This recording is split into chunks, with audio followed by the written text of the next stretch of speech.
évolutions qui sont confirmées par rapport à l'enquête qu'on avait menée en 2010 et qui montrent qu'il y a une dynamique de la langue française dans le monde, à la fois au cœur même de la francophonie, c'est-à-dire ceux que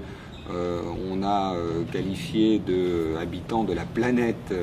naître en français, naître et vivre aussi en français, c'est-à-dire ce noyau, ce cœur francophone, des gens qui sont, pour des raisons à la fois d'origine, dans certains cas, hein, ça peut être leur première langue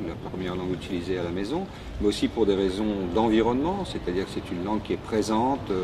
parce que c'est la langue officielle, parce que c'est la langue de l'école, parce que c'est la langue de l'audiovisuel, parce que c'est la langue de l'administration. Et donc c'est le cas de beaucoup de pays d'Afrique subsaharienne par exemple, qui sont donc des francophones qui sont en usage quotidien du français, en situation d'utiliser le français quotidiennement, ce qui fait d'eux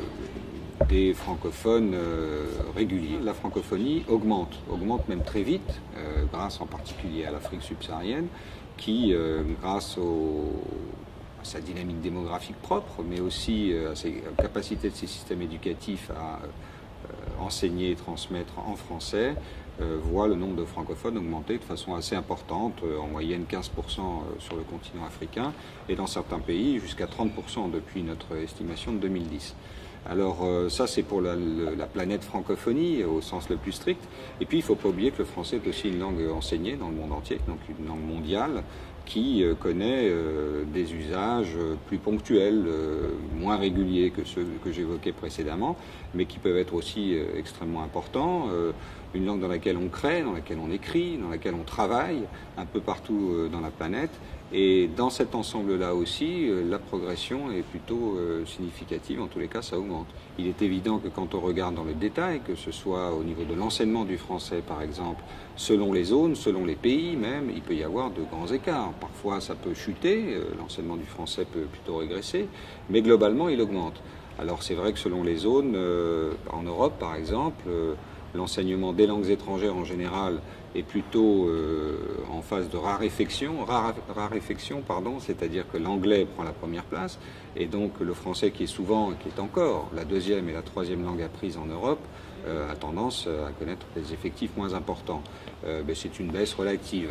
Dans toutes les autres zones du monde, le français augmente. Et on s'aperçoit qu'en réalité, là où on peut observer avec une certaine rigueur l'usage des langues, le français est plutôt dans le peloton de tête des langues internationales.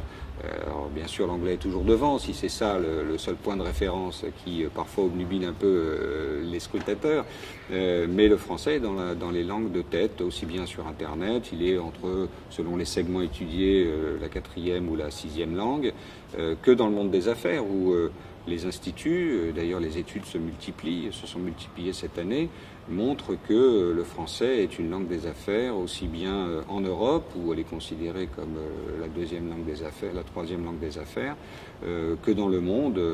Instituts comme l'Institut Bloomberg, qui n'est pas spécialement militant francophone, annonce que le français est la deuxième langue des affaires, parce que c'est une langue qui correspond à un usage suffisamment répandu pour être utile pour faire des affaires, ce qu'ont compris par exemple les Chinois qui viennent investir en Afrique et qui envoient des francophones. Sans oublier la capacité qu'a la langue française encore, et peut-être plus que jamais, à être porteuse de cette diversité culturelle qu'on a peut-être trop souvent invoquée, mais qui est une réalité en francophonie, et avec des univers, des imaginaires, des références culturelles, de civilisation, qui sont extrêmement différentes et qui pourtant, à travers le français, peuvent exister et échanger entre elles. Et ça, c'est une force incroyable qu'a le français, qu'ont aussi 2-3 autres langues internationales, mais qui est finalement assez peu fréquente.